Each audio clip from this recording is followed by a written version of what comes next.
नमस्कार बच्चों, मेरा नाम है राहुल और आप देख रहे हैं इस ठंड में, प्यारी सी ठंड में माई सीबीएसई क्लास। इस ठंड में आपका स्वागत है। कोरोना भरी दुनिया तो चल ही रही है, ठंड भी चल रही है। अब चलिए तो वर्कशीट तो करना शुरू करते हैं। 21 दिसंबर 2020, विषय गणित, कक्षा 9, दो चरों वाले रैखिक समीकरण। वर्कशीट संख्या 15, 16, 17 और 18 का पुनरावृत्ति। 15, 16 अगर हमारे पास देखे जाए तो हमारे पास 15 तो मेरे पास होनी चाहिए थी। 15, 16, 17, 18, 19 लगता है मैंने निकाले हैं, कोई बात नहीं। तो ये है आपकी 18 तक ही है की पुनरावृत्ति चल रही है। जैसे कि आप सब कुछ कर चुके हैं, कोई भी समस्या हो तो आप पिछली वर्कशीट देख सकते हैं। तो चलिए इसमें हम जल्दी से शुरू करते हैं। मैंने पिछली वाली वर्कशीट में तो आपको मैप भी कराया था। चलिए बिल्कुल सही, वो ग्राफ की बात कर रहा हूँ, मैप की आदत हो गई है। तो चलिए पहले स्टार्ट करते हैं। प्रश्न संख्या 1 से 5 तक सही उत्तर चयन करना है। 1, 2, 3, 4, 5 तक तो कोई समस्या नहीं आएगी। तो जो आपको ज़्यादा काम है 6, 7, 8, 9 और 10 के अंदर दायरे में करना होगा। ठीक है, तो 5 ऑप्शन वाले हैं, तो ऑप्शन वाले फटाक से कर लेते हैं। ठीक, तो पहला क्वेश्चन है आपका, इस ठंड में निम्नलिखित में से कौन सा रैखिक समीकरण नहीं है? तो रैखिक समीकरण नहीं है, अधिकतम घात जिसकी एक हो तो उसे रैखिक समीकरण कहते हैं। कम से कम घात तो एक होनी ही चाहिए। ठीक, अगर लगाना शुरू करें तो सबसे ऊपर तो इसमें तो घात एक तो दिखाई दे ही रही है। ठीक है, अगर फिर फॉर एग्जांपल के लिए 3x + 3 बराबर 5x + 2 कर ले। ठीक है, तो अब करते क्या है, इसमें हम सभी को एक तरफ ले आते हैं। 3x इधर से आएगा -5x प्लस में 3 उधर से -2 बराबर में 0, तो घटा देंगे -3x और ठीक है, और ये प्लस में 1 बराबर 0। तो यहाँ पे जो x की घात है वो 1 है। तो ठीक है, ये तो आपका रैखिक समीकरण है। ठीक है, ये है आपका रैखिक समीकरण। दूसरी बात पे चलते हैं। x² + 5 बराबर 3x - 5। अब यहाँ पे देखो x² पहले ही आ गया है। अगर x² - में 3x, ठीक है, प्लस में 5 उधर भी ये प्लस इधर है, प्लस में 5 बराबर 0। तो x² - 3x प्लस में 10 = 0। जब x की घात यहाँ पे कितनी है, -2, घात 2 आ गया, तो इस वजह से ये रैखिक समीकरण नहीं है। तो ये ऑप्शन इसका हमारा बी वाला से, ये रैखिक समीकरण है, ये नहीं है, और इसने नहीं वाला ही पूछ रखा है। अब इस वाले में को देख लेते हैं। इस वाले में तो घात एक ही है। अगर फिर भी अगर लगाना चाहते हैं तो फिर भी पेज मोड़ के मैं लगाने की कोशिश करता हूँ। पहले ब्लैक पेन से उतार लेते हैं। 7/3x - 5 बराबर में 4x - 3। कई बार क्या होता है, किसी को सॉल्व करने के बाद पता चलता है, लेकिन ऑप्शन वाला है, एक ऑप्शन तो मिल ही गया हमें। ठीक है, 7/3x उधर से आएगा माइनस में 4x, माइनस में 5 पहले से था, ये प्लस का 3 बराबर में हो जाएगा 0। 4 3 12, 7x - 12x बटे में 3। हाँ ठीक है, तो घटा देंगे इस दोनों को, तो ये माइनस का 2 बराबर में 0 हो जाएगा। 7 5 12, 5 बटे में 3, ये x - 2 बराबर 0। यहाँ पे घात तो एक ही है ना, जो x के साथ है उसकी घात एक ही है, तो ये भी आपका रैखिक समीकरण है। ठीक है, अब यहाँ पे देखते हैं, हो लगता है यहाँ पे 2 2 है, तो इसको एक बार सॉल्व करके देख लेते हैं। तो प्यारे बच्चों आइए इसे सॉल्व करते हैं। इससे लिखेंगे आपका x + 2 का होल स्क्वायर बराबर में x² - 8। इसको सॉल्व करने के लिए a + b का होल स्क्वायर है, a² + b² + 2ab बराबर में x² - 8। ठीक है, x² प्लस में 4 प्लस में 2 दूना 4x बराबर में x² - 8। जब बराबर के दोनों एक तरफ एक जैसे हो ना, x² इधर भी x², दोनों एक जैसे हो तो बराबर को एक जैसे हो तो दोनों तरफ काट सकते हैं। ठीक है, यहाँ पे माइनस है, उधर आके प्लस हो जाएगा। 4 प्लस में 4x प्लस में 8 बराबर में 0। ठीक है, 8 4 12, 4x + 12 बराबर 0। तो जो x की घात है यहाँ पे 1 है, तो ये भी सही है, आपका रैखिक समीकरण। तो इस जो आंसर है वो आपका यहाँ पे बी हो जाएगा। ठीक है, क्वेश्चन अब की बार भी बड़े होंगे, टाइम बड़ी लगेगा, आधे घंटे से ज़्यादा लगता है वर्कशीट में सॉल्व करने में लग जाएगा। अब क्वेश्चन यहाँ पे दिखाया है, दो चर वाले रैखिक समीकरण के अधिकतम हल हैं, केवल एक हल, दो हल, अपरिमित रूप से अनेक हल, इसमें से कोई नहीं। तो इसका मैं प्यारी सी वर्कशीट में से दिखा देता हूँ, इसका ऑप्शन क्या होगा। देखो, दो चर वाला रैखिक समीकरण एक x में होगा एक y में होगा, ठीक है, के रूप में लिख सकते हैं। आप तो जानते ही हैं कि प्रत्येक अपरिमित रूप से अनेक हल होंगे। आइए इसके 3 मान लिखिए, ठीक है, इसके अनेक हल होंगे। दो चरों वाले को जो समीकरण होते हैं उसके अनेक हल होते हैं। और वहीं पे एक चर होगा तो उसका एक ही हल होगा, एक ही अद्वितीय हल है। जब एक चर होगा तो आपका, ठीक है, एक चर होगा तो एक हल, लेकिन दो चर वाले होंगे तो अपरिमित रूप से अनेक हल होंगे, अपरिमित रूप से अनेक हल, ठीक है। वर्कशीट नंबर 18 हमने ध्यान से पढ़ा था, आप वर्कशीट पीछे देखेंगे तो ये इसका भी आंसर मिल जाएगा। तो इसका क्या होगा, अपरिमित रूप से अनेक हल, ऑप्शन सी। तब चलते हैं क्वेश्चन नंबर 3 की तरफ। x बराबर 0 का आलेख एक रेखा है जो है, ठीक है, x बराबर इसने 0 ले लिया है, ठीक है। एक बार मैं आपके पास छोटा सा ग्राफ में अगर दिखाता हूँ, x बराबर 0, आपके पास दो लाइन होती हैं, एक इस प्रकार से लाइन हो गई और एक इस प्रकार से लाइन हो जाती है आपकी, ठीक। लाल पेन से दिखाता हूँ, ठीक है। यहाँ पे ये x होगा, ठीक है, ये भी x डैश होगा, ये माइनस वाला, ये y होगा आपका, ये y डैश, ये माइनस वाला, ठीक है। x बराबर 0, तो x बराबर 0 मतलब यही होगा, तो y का मान आपका बदलता जाएगा। y एक हो सकता है, एक हो सकता है, y आपका 2 हो सकता है, y आपका 3 हो सकता है, ठीक है। तो x बराबर 0, तो ये ध्यान से देखेंगे तो ये एक सीधी रेखा है। क्या है, एक सीधी रेखा, तो एक सरल रेखा दिखाता है। तो यहाँ पे अगर ध्यान से देखेंगे तो क्या आएगा, यहाँ पे आपका y अक्ष, कहाँ पे जाएगा वो आपका y अक्ष। तो तीसरे का जो आंसर होगा आपका बी हो जाएगा इस प्रकार से, ठीक। तो क्वेश्चन नंबर 4 की तरफ चलते हैं हम। समीकरण दिया गया है 3x माइनस वाई बराबर 4 का हल है। इस चारों में से, मतलब ऑप्शन में से उपयुक्त सभी, अच्छा, चार अलग उपयुक्त सभी में से का हल है। तो यहाँ पे आपको लिखना होगा 3x माइनस वाई बराबर 3 का हल है। तो हल है, तो इसे जानने के लिए आपको जो ये आपका x होता है पहले वाला और दूसरे वाला y, ये मान हम बार बार रखेंगे। जो एक 3 वैल्यू दे रखी है तो 3 बार लिख लेंगे। 3x माइनस वाई बराबर 3, 3x माइनस वाई बराबर 3। तो यहाँ पे एक बार x बराबर 0 और माइनस 3 रखना है, 3 गुणे में 0 माइनस 3, ठीक है। और यहाँ पे पहले से माइनस था, बराबर में 3, ठीक है। तो यहाँ पे ध्यान से देखेंगे तो माइनस माइनस आपका प्लस में 3 हो जाएगा, बराबर में 3, ये तो सही है आपका। दूसरा रखते हैं यहाँ पे 3 गुणे में x बराबर 2 माइनस वाई बराबर 3, बराबर में 3, 3 दूना 6 माइनस 3, ठीक है, 3 6 बराबर में 3, ये 3 बराबर 3, ये भी सही है यार। अब इस वाले में रहते हैं x बराबर 3 रखना है, 3 x बराबर कितना है आपका 3, माइनस में y बराबर है 6, बराबर में 3, 3 3 9 माइनस 6 बराबर 3, 9 में से 6 गया 3, बराबर 3, ये तीनों वैल्यू सही है। तो मतलब इसका डी आपका सही है, ठीक। और पांचवा भी जो है आपका सेम ऐसा ही है। निम्न रैखिक समीकरण का एक हल है, x बराबर 2 होना चाहिए, y बराबर 3। तो यहाँ पे भी इसी प्रकार से इसको मैं लिखता हूँ। अब की बार जो ऑप्शन सही लगेगा पहले बार में उसे टिक करके निकल लेंगे, ठीक है। जैसे a लेते हैं 2x प्लस वाई बराबर 8, तो आपको अब की बार 2 और 3 रखना है, ठीक है, 2 और 3 रख दिया, बराबर में 8, 3 दूना 6 प्लस 3 बराबर में 8, 6 7 8 9, 9 बराबर में 8। तो पहला तो नहीं है, ठीक है, पहला नहीं है। अब चलते हैं x plus 2y, x plus 2y बराबर में 8। तो x बराबर 2, x बराबर 3, बराबर में 8, 2 3 दूना 6 बराबर में 8, 8 6 2 8 बराबर में 8, ये सही है, ऑप्शन बी। ये बी था तो बी वाला सही है। अब इसी प्रकार रखेंगे तो इस वाले मैच नहीं होगा, क्योंकि ऑप्शन वाला है, इसमें से एक ही सही होगा ना, दोनों ऑप्शन तो ठीक नहीं हो सकते। तो चलिए अब आते हैं अपने मेन सवाल पर, जिसको हम लगाना शुरू करना है, ठीक।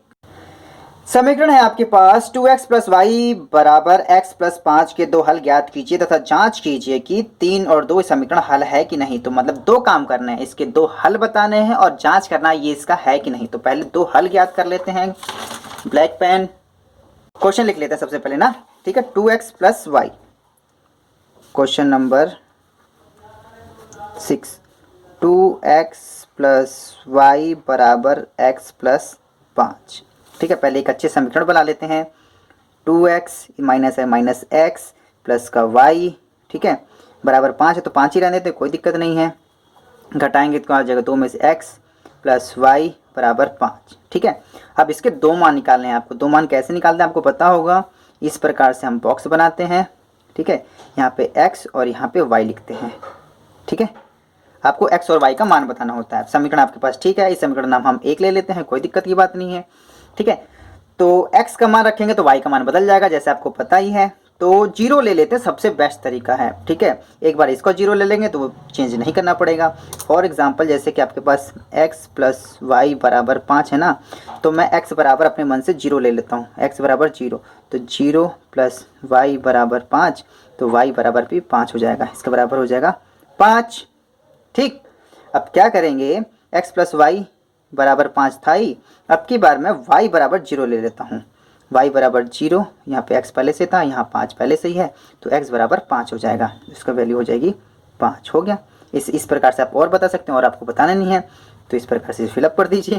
ठीक है, लेकिन मेन ये पॉइंट आपको ये बताना था 3 और 2 इस समीकरण का मान है कि नहीं, तो इस समीकरण का मान रख लेते हैं x + y = 5। ठीक है, तो x बराबर कितना है आपके पास, 3 + 2 = 5, 3 2 5 = 5। हाँ, तो इसका हाँ लिखेंगे, हाँ ये 3 2 समीकरण का एक हल है। ठीक है, इस प्रकार से लिख देंगे। क्वेश्चन नंबर 6 आपको इस प्रकार से हो जाता है आपका। ठीक है, चलिए तो क्वेश्चन नंबर 7 की तरफ चलते हैं। k का मान बताना है। यदि बिंदु 5 2 रैखिक समीकरण kx + 5y = 10k 10k के है के हल पर स्थित है, तो k का मान ज्ञात कीजिए। तो k का मान बताना है आपको, तो k का मान बताने के लिए जब भी हो तो इसमें रैखिक समीकरण एक हल दे रखा है, आलेख पर स्थित है। जब भी आलेख पर स्थित हो इसकी आपकी 2 वैल्यू हमेशा दे रखी होगी, तो यहाँ पे x और y का मान सिंपली आप रख सकते हैं। तो यहाँ पे क्या दे रखा है, kx + 5y = 10k। ठीक है, तो x बराबर 5, k गुणे में 5 प्लस में 5, y बराबर 2, यहाँ से y बराबर हम 2 ले लेंगे, 2 बराबर में 10k। तो करेंगे तो 5k आ जाएगा प्लस में 10 बराबर 10k। ठीक है, क्वेश्चन नंबर 7 है, यहाँ लिख देता हूँ क्वेश्चन नंबर 7। तो ये इधर आ जाएगा 5k - 10k, और ये 10 उधर चला जाएगा, ये 10 इधर मार के माइनस आ जाएगा, घटाएंगे तो -5k आएगा बराबर -10, माइनस माइनस कट जाएगा, k बराबर 10/5, काट देंगे, k बराबर 2 ans। ठीक है, इस प्रकार से 7वां, आप इस प्रकार से रोक के इसे 7वां का आंसर लिख सकते हैं और समझ सकते हैं आसानी से। तो चलिए हम आगे चलते क्वेश्चन नंबर 8 पर। क्वेश्चन पढ़ना शुरू करते हैं। क्वेश्चन नंबर 8, समीकरण 2y - x = 7 का आलेख खींचिए। अच्छा, अब की बार तो काम थोड़ा बढ़ गया है। आलेख की सहायता से जांच कीजिए कि क्या x = 3 और y = 2 समीकरण हल है कि नहीं। तो घुमा फिरा के सबसे पहले आपको एक आलेख खींचना है। तो आलेख खींचने के लिए क्वेश्चन नंबर 8 के लिए आपके पास समीकरण इस प्रकार से बना लेते हैं। ठीक है, आपके पास 2 पॉइंट होना चाहिए, यहाँ पे x, यहाँ पे y। ठीक है, आपका समीकरण क्या है, 2y - x = 7। ठीक है, 2y - x = 7। यहाँ से आपको x की वैल्यू का मान रखो, y की वैल्यू का मान रखो, कोई दिक्कत नहीं है। ठीक है, लेकिन अब x की वैल्यू को मान रखोगे तो वहाँ पे y आपका बटे में चला जाएगा। जैसे मैंने पिछली बार बहुत अच्छे से बताया था कि आप जो भी बटे में ना जाए, इस वजह से बार बार y में मान रखिए, तो अब बटे में वैल्यू नहीं आएगी। जो बटे से कई बार बच्चे डरते हैं ना, तो y में कुछ वैल्यू रखोगे तो वहाँ जाके माइनस हो जाएगी। अगर x की वैल्यू रखे हो तो फिर आपको बटा देना पड़ेगा। वैसे बटे 2 है, ज़्यादा मुश्किल की बात नहीं होगी, लेकिन फिर भी मैं हमेशा y की वैल्यू रखूँगा। तो सबसे पहले 0 रखते हैं। ठीक है, तो 2 गुणे में 0 - x = 7, तो यहाँ से क्या हो जाएगा, 0 - x = 7, तो यहाँ पे x बराबर जो माइनस होता है इस तरफ आ जाता है -7, तो x बराबर -7 आ जाएगा। ठीक है, अब यहाँ से एक दूसरी बार रखना आपको, 2y - x = 7। ठीक है, लाइन खींच सकते हैं आप इस प्रकार से। अब मैं 1 रख लेता हूँ, इसके बराबर 2 रख लेते हैं, 2 रख लें तो ज़्यादा अच्छा रहेगा। तो 2 गुणे में 2 - x बराबर में 7। ठीक है, -x बराबर में हो जाएगा 2 दूना 4 हो जाएगा बराबर में 7। तो माइनस एक्स बराबर -7 - 4। तो ठीक है, 7 है -4, ये है माइनस, तो माइनस एक्स बराबर में घटाएंगे तो कितना आ जाएगा 3। तो ज़्यादा ये प्लस का हो जाएगा, तो जो x इधर नहीं रहता तो x आपका इस तरफ आ जाएगा, सॉरी माइनस इस तरफ आ जाएगा, माइनस इसका 3 हो जाएगा। ठीक, तो यहाँ पे जो वैल्यू है आपके x बराबर -3 रख देंगे और यहाँ पे -7 है तो -7 रखते हैं। ठीक, तो एक प्यारा सा ग्राफ ले लेते हैं, ठीक है, इस प्रकार से। ठीक है, इस पर खींचते हैं, तो वैल्यू सामने रखते हैं। आपको क्या है -7 और 0, 7 और 3 खींचना है, तो जल्दी से खींच के बता देता हूँ फटाक से। तो ग्राफ खींचते हैं, यहाँ पे आपको इस प्रकार से ले लेता हूँ। ठीक है,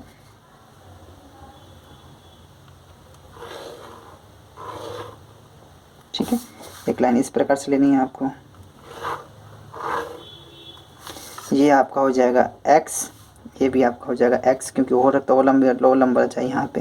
ठीक है, तो हाथ से नहीं करना आपको, हमेशा स्केल से करना है। ये पे y हो जाएगा, ये y डैश हो जाएगा। ठीक है, आपको क्या दिखाना है, माइनस माइनस में दिखाना है, तो यहाँ पे 1 2 3 4 5 6 -1 -2 -3 -4 -5 -6। ठीक है, 1 2 3 4 5। ठीक है, यहाँ पे 1 2 3 4, ये माइनस में आएगा, -1 -2 -3 -4, नीचे वाला माइनस में होता है।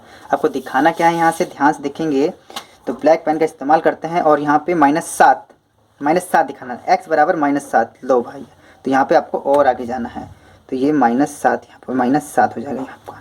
ठीक है, -7 और 0, तो -7 और 0 आपको यही मिलेगा। ठीक है, तो ये है -7 और 0, इस प्रकार से यहाँ का नाम लिख देंगे। और अगला है -3 और 2, -3, x बराबर -3, x बराबर -3 और y बराबर 2, मतलब ऊपर मिलेगा आपका, ये यहाँ पे मिलेगा। ठीक है, तो -3 और 2 इस प्रकार से बना देना है और लाइन दोनों को खींच देना, खींच के धड़ाक से, ये इस प्रकार से लाइन। और याद रखना, समीकरण का नाम लिखना मत भूल जाना, इस पे नंबर कट जाते हैं आपको। समीकरण नाम क्या था आपका, 2x - y बराबर में 7।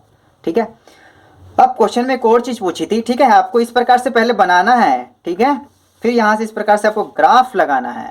ठीक है, जैसे मैंने लगा रखा है। क्वेश्चन में और क्या पूछा था इसने, क्वेश्चन नंबर 8वां चल रहा है, x बराबर 3 y बराबर 2, इसका हल है x बराबर 3 2, x बराबर 3 2, बिल्कुल नहीं।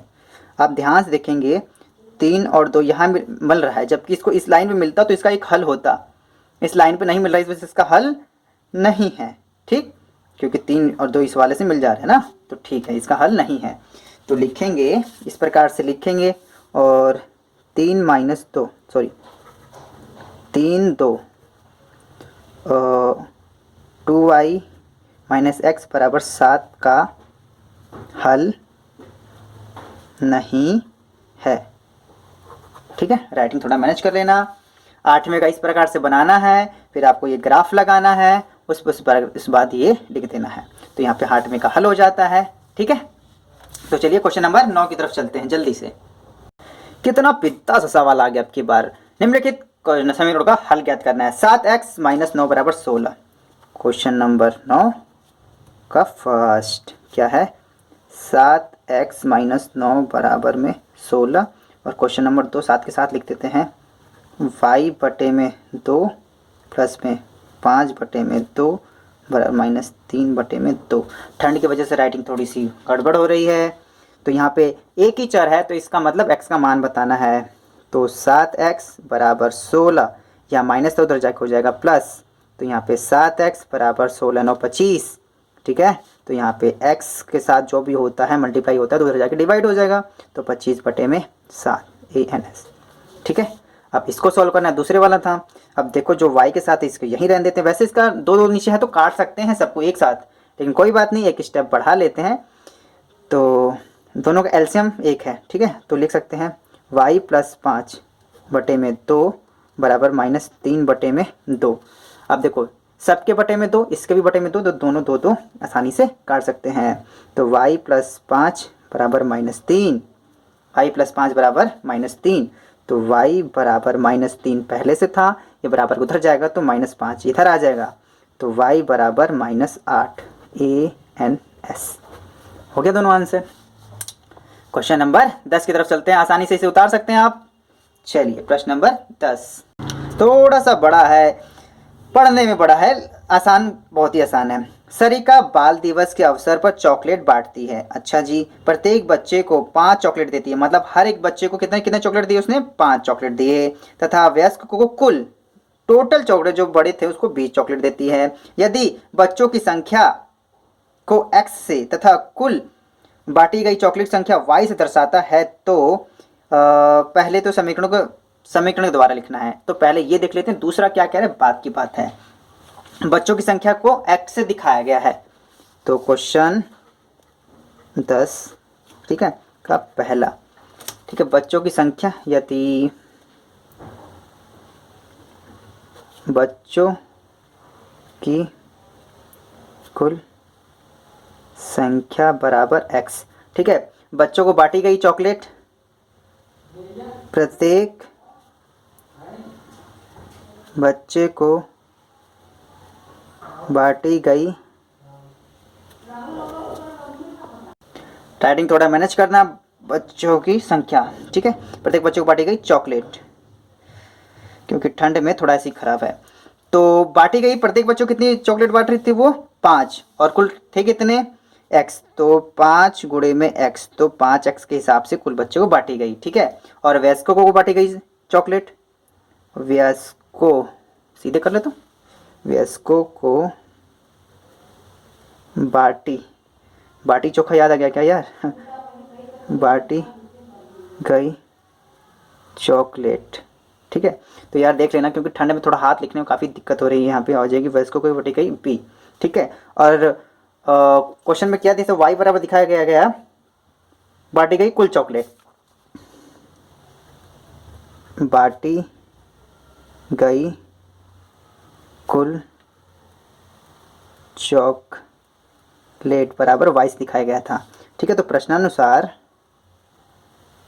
सारा प्रश्नानुसार ही है, लेकिन एक समीकरण में अगर लिखेंगे तो 5x बच्चों को बांटी गई, बड़ों को बांटी गई, बराबर में y, ये आपके पास समीकरण तैयार होता है। ये पहले का आंसर हो जाएगा। इसमें रहेंगे दूसरा, ठीक है, क्योंकि दोनों को बच्चों को बांटी गई, वयस्कों को बांटी गई, और दोनों को बांटी गई थी y के हिसाब से। अब दूसरा में क्या कह रहा है, यदि उनसे कुल 145 चॉकलेट बांटी तो बच्चों की संख्या ज्ञात कीजिए, ठीक है। तो बच्चों की संख्या बतानी है, तो बच्चों की संख्या आपकी किससे थी? x से थी। तो अब चॉकलेट है आपका, दर्शाया गया था कुल बांटी गई 45, ठीक, कुल चॉकलेट है 45, तो यही है आपका समीकरण, यही लिखेंगे आपका 5x + 20 बराबर y। तो 5x + 20 बराबर कितनी थी? 145। तो 5x बराबर 145 माइनस 20, तो 5x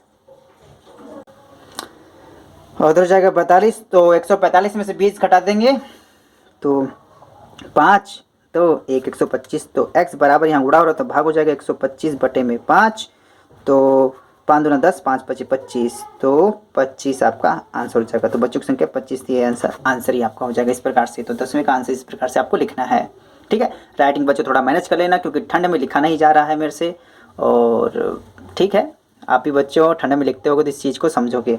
25 अच्छे से बना देता हूँ, 25, ठीक है, 25, ठीक। तो माय से बेसिक क्लास की इस वीडियो को देखने के लिए धन्यवाद। जय हिंद, जय भारत।